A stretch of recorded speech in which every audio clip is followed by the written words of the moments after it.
inspect his split he did recently, which we just moved into position next to the swarm catch he's done here. So we're going to have a look, for those that tuned in last week. In this one here, we had a bit of a wonky comb experience, and I'll show you how that's going. Well, we'll have a look at how that's going, and we'll also look and see what's happening in the split as well. So let's get into it. Hey Jarli, do you want to take off the roof? Let's start with this hive over here. So you can just lift up that roof. Good one.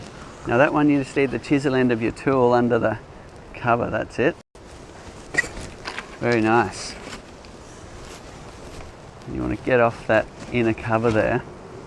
And because it's right on top of the brood nest, the queen could be on there. So just have a little look for her and see if the queen is right on top here anywhere.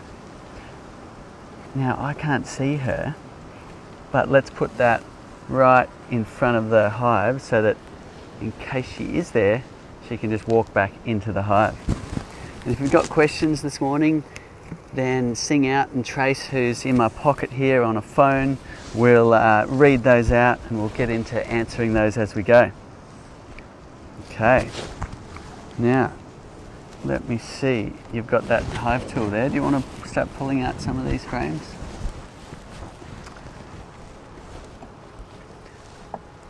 Oh, good one. Well, let's have a look at that one just before you go. See how there's a little bit of burr comb in between these two frames. So if we go sideways first, we'll just watch that. That's come away just fine. Over to you again.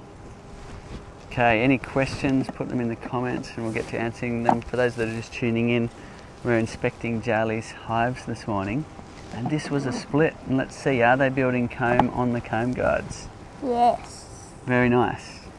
Look at that. Just don't tip it over too far because the comb's so weak when it's first starting out. What can you see down the cells? Honey. Yeah, they're bringing in some honey. Isn't that a beautiful thing? Yum. Look at that. A beautiful piece of natural comb hanging from the comb guide there. Notice the colour of it. See how it's not quite white. It's a little bit creamy in colour. That means they're recycling wax inside the hive. This was a split, so they've got frames to recycle from. We'll compare that to the swarm and the colour of the wax in the swarm in a second. Beautiful. Isn't it amazing how they can build those shapes? It's super cool. Have we still got Trace? Yep, you sure do. Can you hear me, Cedar and Jarli? Yeah, we can hear you fine. Oh, good. It's looking great. Sing out if there's any questions. Now, yeah, you ready? One thing we can do is put one of these frames on the rest here. That'll just give us a little bit more space to have a look inside this hive and see what's going on.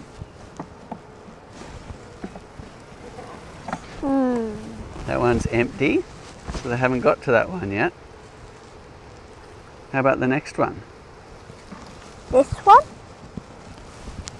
Yeah. Okay.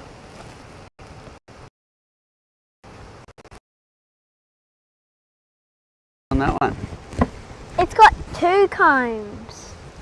It has. Two beautiful little combs there. More than this one. Yeah. More than this one here. That's good. So they're starting out right on the comb guides, which is what we want. If they were going wonky, we would be straightening them up at this point, but they're going nice and straight, so there's nothing really we need to do except for wait for the bees to finish building this comb. The queen will start laying the eggs and bees in your hive. Look at that. So beautiful. Now, do you want to take out one of the frames that came from the split hive and have a look what's going on in there? So you might go sideways first, just by putting your tool in between the frames and going across. I'll split that one as well. You want to split that one? Okay, good. Well, there's a lot of comb on this one. It digs all the way down there. There we go. So this one's a plastic one. Now, often we get a question, is it okay to mix up the different types of frames? And the answer is absolutely yes. This just happened to be in the hive we took a split from. Had some nice brood on it, so we took that into the split. And Jarli did the split himself, which was pretty cool. And Dad, the boot mark's gone away. let's have a look there. The boot mark's gone away. Dad, the boot mark's gone away. Oh yeah, that's right. The boot mark's gone away. There was an accidental boot mark in one of these frames when we were doing the split, and they've fixed it all up, haven't they? There it was. There it was there. Well remembered.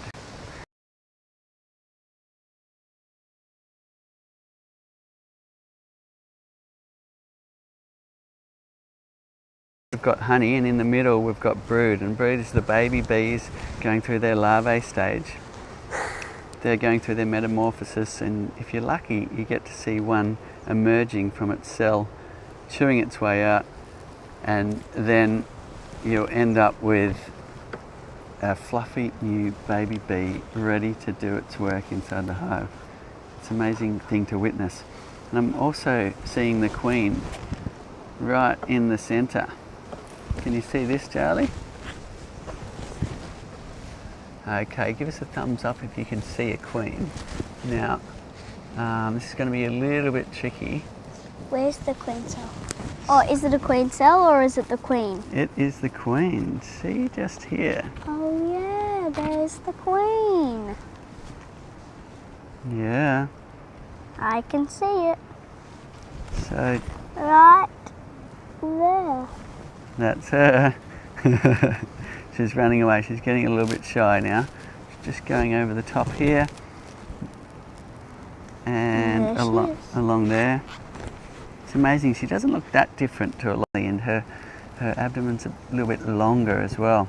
She's got a little bit bigger legs, and that shiny back plate is often a telltale symbol of it. So that's cool. We've got a queen that's still laying in there. On this split we actually took the queen into the split to give this hive a bit of a boost, and we left the hive that we took the split from without a queen. So we're going to have to get back there and check in and see if there is a new queen raised. Alright, getting into the swarm catch. So a bit of a proud dad moment where Jarli jumped on top of the car and shook the swarm right into this box here himself. And last week I showed you how they were building a bit wonky and we were straightening it up, and now we're going to get in there and have a look and see what the comb is looking like. Beautiful. Lift it up. Yeah, you might want the hive tool to get the roof off, the inner cover off. You can slow your volume a little bit if you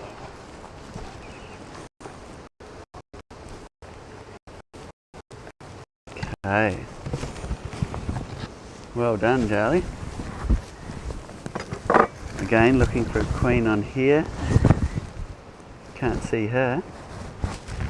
We'll rest that against the hive again. And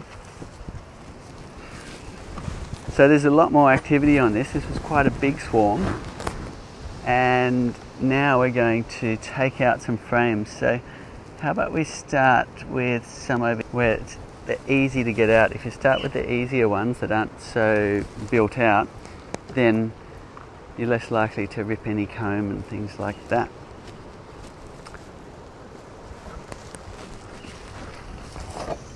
But I don't want to see, I do want to see the comb. You do want to see the comb? Okay, well, let's take that one out. I don't think there's a whole lot going on that one yet. Oh, there is. There is comb. Look at the colour of that wax. It's so pearly white. because they don't have any wax to recycle, they've got to create virgin wax from their wax glands, and it comes out beautiful and white like that. Cedar, I've got a question. How do bees create wax?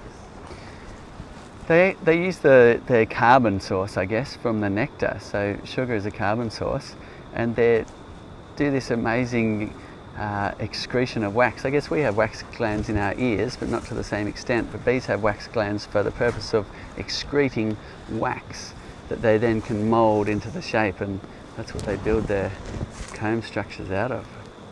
In your experience, is all bee wax made equal? No, it changes. You get different, sometimes you get propolis in there as well, which will change the colour and the way it behaves.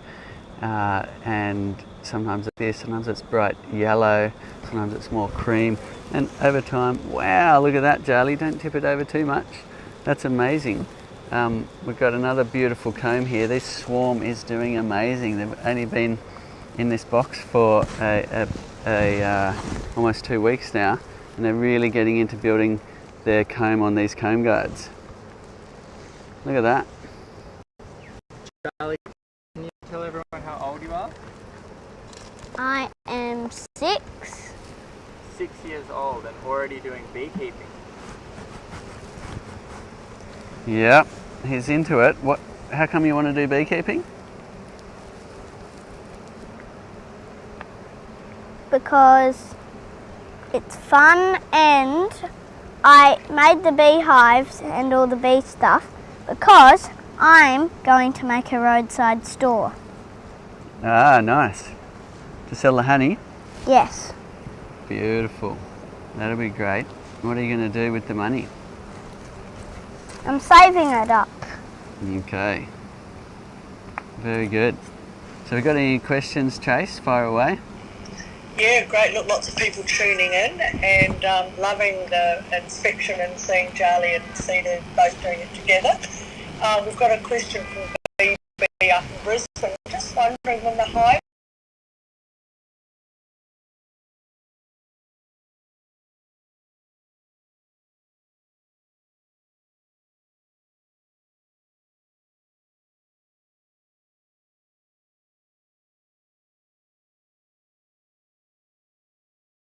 By my thumb there.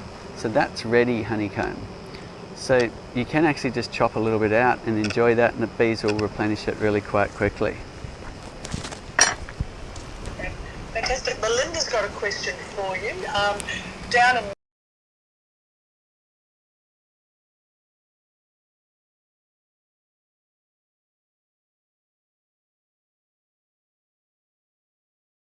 Okay, that's if the queen's not performing very well, then it's a good idea to give them a little bit of time, but if she still doesn't perform, then you might need to order a queen from a queen breeder and switch over to some genetics that are a bit more virile, but sometimes they just take a little while to get on their feet. Okay, we're getting some interesting sounds coming through from your Trace. Look at that. That's amazing frames. Now, if anyone was tuning in last week, we had a bit of wonky comb, and what we did is we ended up putting some rubber bands to hold some of the comb that broke out. Okay, we're getting, see the bees changing temperament there. They need a little bit more smoke, and our smoke has probably gone out. So let's just get that smoker going again. In fact, we may not have even given these hives smoke at all. Did we in the beginning, Jarli? Yes, we smoked the entrance. Oh, good. So let's give them a bit more because it's been a while. And we might even top up what's in here with a bit more leaf and garden mulch just to keep the smoker going. Whoa! What is it? Look at that. Wow. So that was one we rubber banded in place. If you see that rubber band there, you'll notice that it's holding some comb in place. Now that's a trick you can do if when you're manipulating the naturally drawn comb and pieces break out or they've gone so wonky you need to chop some pieces out. You can use a rubber band to hold it in place. Or in this case I used 2 rubber bands. but they've already chewed one away. And they've already connected this broken piece, which is this piece here, to this piece amazingly. So they're away now. Still a little bit of a wonk down the bottom. I might even just bend that back into line, but that's given them the right idea. Look, it's all orange there. Oh, what do you think that is? What's Honey. happening there? Well, looks a bit different to honey, doesn't it? That's actually brood, baby bees down these cells. Ooh. Isn't that cool? So you've got a laying queen in here that came with the swarm. We're very happy to see that. Last time we saw some tiny eggs down the cells, and they're already, a week later, the bees are almost ready to emerge into the hive. So they go through about 11 days in the pupae phase, and then another. Oh look, there's one hatching out. Oh yeah. There. Can we try and see it closer, guys? That's actually a bee down the cell, cleaning a cell. Let's have a look. Put it right in front of the camera here. You might need to just jump out of the way there, Jarli. That's it. Very cool. Why have you got two? So the rubber band technique works well if you need to fix up some comb and hold it in place. A couple of rubber bands and the bees will do the work connecting it all together. You can also put foundation sheets in these frames, which is a more conventional way of doing it. We don't need the wire reinforcement and all of that because we're not spinning the frames in a centrifuge. So we can just go ahead and let them build it by themselves, which in my experience is just a bit easier. You don't have to go through that tedious wax and wire. But sometimes they do go wonky and you need to fix that up, in which case a rubber band will often suffice to do that. Isn't that beautiful? We've got the brood in the middle there. The queen's probably somewhere around on this frame. Let's have a look. Any more questions coming in?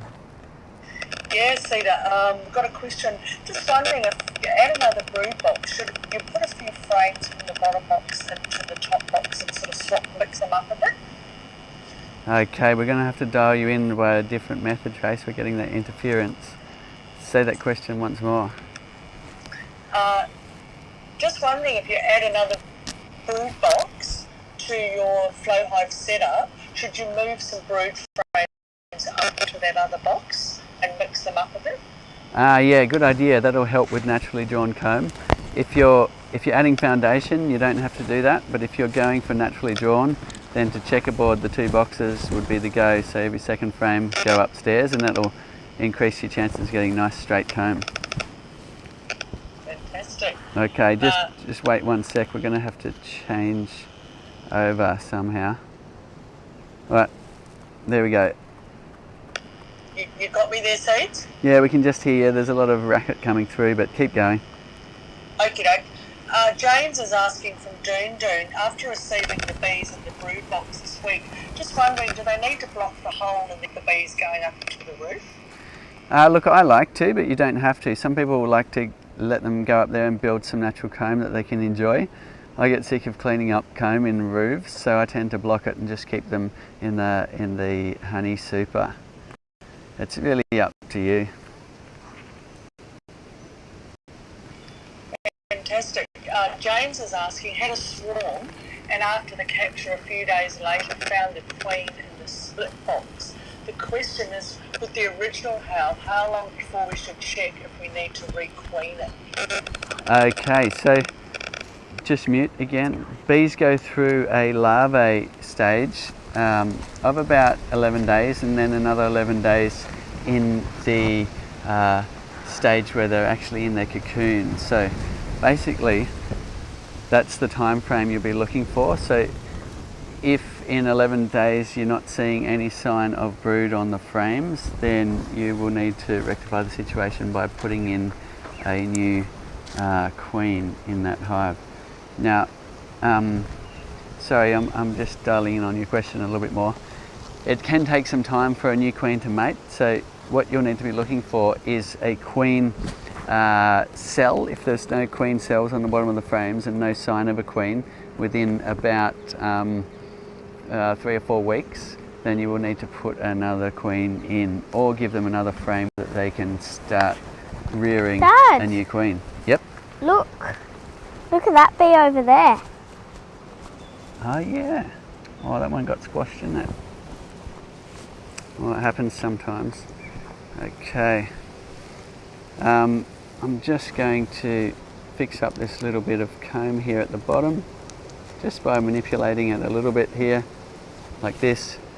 See how it's just a little bit wonky? I'm just going to straighten it, and even though it makes a little bit of a mess of the comb, the bees will fix that up readily, and then you'll have a straight piece of comb. And they'll chew away that rubber band, and then the job will be done of fixing up that wonky one. You got another one there. Don't tip it over too much. That's it, because it's so fragile at the moment. It might just rip right out. Okay, and if that happens again, that rubber band technique could save you there. Beautiful. Well done. Any more questions? Yeah, Cedar, this is from Brad Ray. They had a swarm of bees that they think came out of the flow hive. Would the queen bee be in that swarm? They noticed that there were some queen cells in the flow hive before they swarmed. Yes, the old queen leaves the hive in a swarm situation. So half the bees will kick out the old queen and away they go. So you will find there'll be a queen in that swarm of bees, and then they will go about building out their comb like they have done here and laying eggs. In a rare situation, the queen doesn't make it through the whole process, but generally she does, and a swarm is a great way to start a new hive. Let's pop that one back in there now. I just noticed they're getting a little bit grumpy, so let's get out the smoker again and give them a little more smoke. That'll just calm them down a little bit. Okay, you got that smoker going? Just want to blow a little bit in the top here. That's it. Good one. And you'll notice the tone of the hive change at first. Even though it seems like you're stirring them up, then they will calm after that. Did we already look at this one? Yeah, some people might have noticed that you're using the harvesting shelf brackets as frame holders. Okay, Joe was just asking harvesting shelf brackets as frame holders. The double is a really nice frame here, and that just allows you to get a few frames out of the hive, and then you can manipulate the hive. Look at that, beautiful. Let's keep it over with this hive, just in case the queen's on it. We don't want her to run into that box. Very nice. Jarli, you're doing such a good job of beekeeping. I know, isn't he? So good. Beautiful. All right, that one's looking good. We're pretty happy with what we're seeing. We might start closing them up again now. But any more questions? Shoot them through. Yeah, Cedar, he's asking, they're installing a nuke this weekend. Just wondering how often should they inspect the comb is straight? They don't want to bother the ladies up there. Okay. If you're just installing a nuke, then basically it's about just inspecting. If you're using naturally drawn combs just with the comb guide here like this, then nukes will go a bit slower than a swarm. So inspect it in a week or two's time, straighten out those pieces of comb if they need it. This hive didn't when we did the split. They're looking nice and straight, but just have a look, and then again in another week or two after that. And once you've got them building nice and straight, you can then leave it a bit longer. Let's leave that one in there, Jarli. We're going to put it all back together now. There we go. Good one. All right. So to put it all back together, what we're going to do is just slowly move their frames over. Look, there's a squashed bee. Yeah, whoopsie. Sometimes that happens. All right. Okay. Putting the hive back together, we'd just try and put it back in the same order if possible, because sometimes you might otherwise get comb that's touching each other that the bees have to then rework. And sometimes the hive beetles will take advantage of that spot where the bees really can't look after it. So this one's nice and straight, they can just go beside this one. And if you want to grab the next one, Jarli, and put it in the side, that'd be great. Any more questions? Yes, Cedar, this is a question on ventilation. On hot days, is it beneficial to take out the tray for maximum ventilation, or is it sort of counterproductive with the bees? You can look, it's interesting, there's so many different schools of thought on ventilation.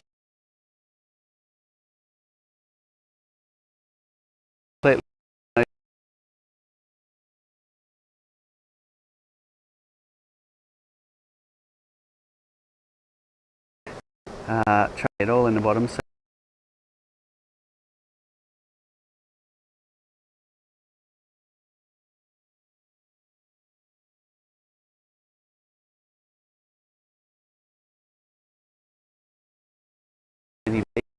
I made Dad just pull the queen on that frame. oh, good, Maybe, I don't know. excellent. But I thought I saw a shiny back plate. Aha. Well, that's often a good way to spot a queen, isn't it? Well, beautiful. That hive is back together. What we're going to do is make sure we squash the frames together, because the spacing is important to the bees. We want to make sure we've got the right spacing of the frames. To do that, I'm going to use a bit of smoke just to smoke the bees out of the way. And then we're going to just push those frames together, leaving the space on either step, especially when you're using naturally drawn comb. Any more questions?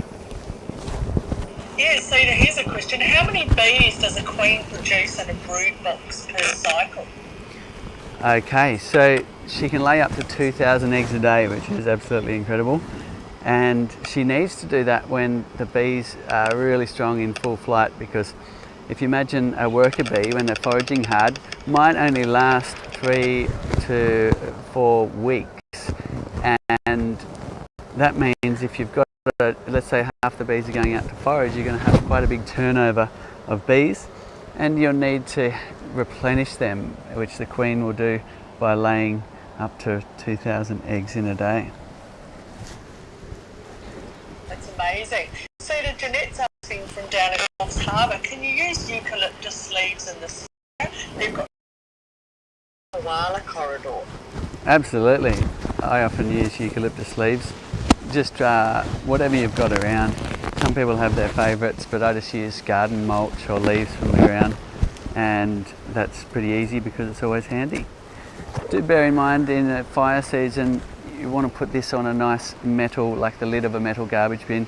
You don't want to get into the situation where your smoker is setting fire to the leaf litter. And there are times where you're not allowed to use it, so check that as well. Right, Jarli's getting lots of thumbs up. People loving the two of you beekeeping there, which is really gorgeous. A question from Tissa, just wondering, they've found some queen cells in their hive. Is that a sign that it will swarm? In springtime, yes, they're probably gearing up to swarm at that point. So if I were you, I would put those queen cells, and excellent, well done for finding them, into a new hive to make a split. So take some of the brood out with some queen cells and put that into a new hive, and it's a beautiful way to take a split, and that'll also limit your swarming. Great. Leanne's asking, they had a pretty, as we did last night, a pretty cold night in southeast Queensland. They'd taken the tray out of the hive, but then the hive had 2 swarms. There aren't a lot of bees left in it. Daddy. Do you think they'll cope all right on another cold night tonight? Okay, so when half the bees leave, what you get is a situation often. Should I cut down those plants? If you want to, you can do a little trimming there. We can put these frames back into this hive. You just want to avoid the situation where the small hive beetle takes over. So if you've got small hive beetle in your area, and the bee numbers really drop, then you're catching them in your pest management tray down here, which you can do by putting a bit of oil in the tray below. So there's a tray down the bottom here, and you can catch some of those hive beetles. And hopefully you've got a queen there still that can lay the eggs and build up the colony again, but keep an eye on it. Great questions. Yeah, great questions. Abby said a local beekeeper advised them to put wax on the top of the frames. Is it true for the frames that you're working on? Look, I never do that, but some people do. So if you were going to go down the wax route, they probably mean just here. So we've got a comb guide there, but some people like to not put the comb guide in, but use a strip of foundation wax, and that can work as well. Fantastic. Bear's saying recently caught a swarm and located the queen. When handling a queen to mark her, is it normal for her to not move straight away? He was very gentle and careful. However, he felt like she was a bit stunned. Should he be concerned? Okay, so I'm not an expert in marking queens. My sister's been doing a lot of that. But yeah, as you say, nice and gentle. They do make these little queen marking apparatuses, which you can put the queen in and put a dot onto the hive, onto the queen's back, just on their thorax. Okay, last frame back in. We've got time for a couple more questions. Great. Super on. Finally put the super on just over a week ago. Just wondering, do they need to inspect the super and what to look for when they inspect? Okay, you need to observation windows on the side. However, if you really are getting into it and excited about checking things out, then get in there and have a look. There's no harm in doing that. And what you'll see is the bees just joining up all the little parts, getting ready, and coating things in wax, getting ready to store their nectar in the flow frames and go through that amazing process of making their honey. So by all means, get in there and inspect it. But unlike the brood nest, we don't need to go through that inspecting for pests and disease. The super as it is, focus on inspecting the brood frames from time to time, just to make sure it's happy and healthy down there.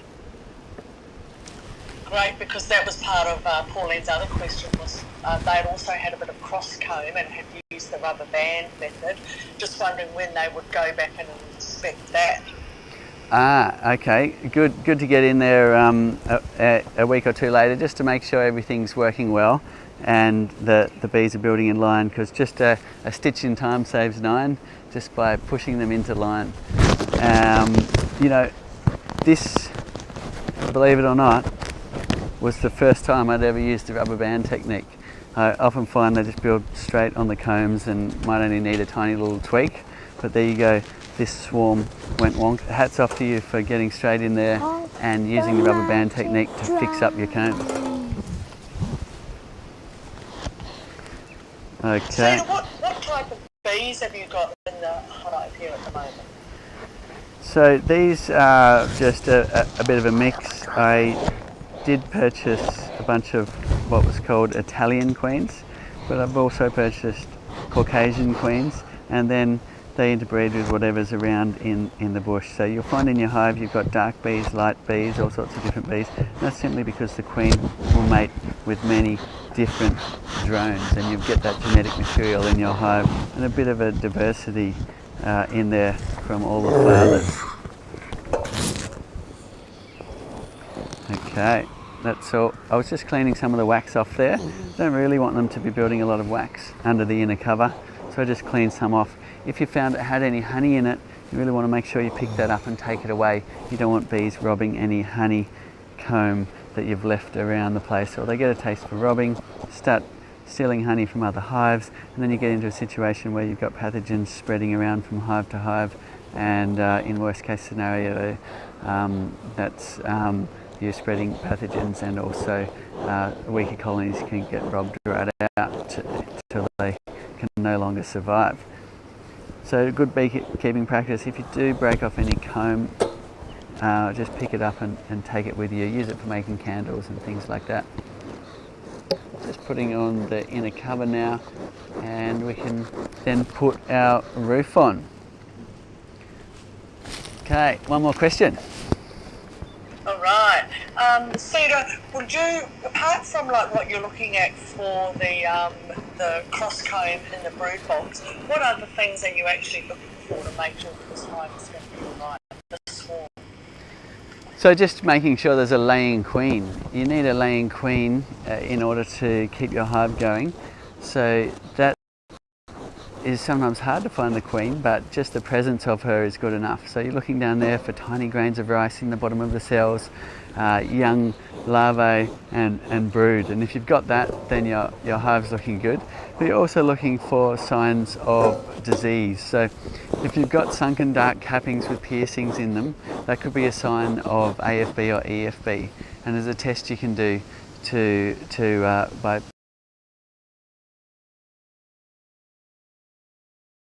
ropiness of dead larvae. Now we go a lot more into that if you have a look at the beekeeper.org doing those tests, but the main thing is you're just looking out for that happy healthy look, and you start to get your eye in for what looks right and what looks wrong. If you've got a really sparse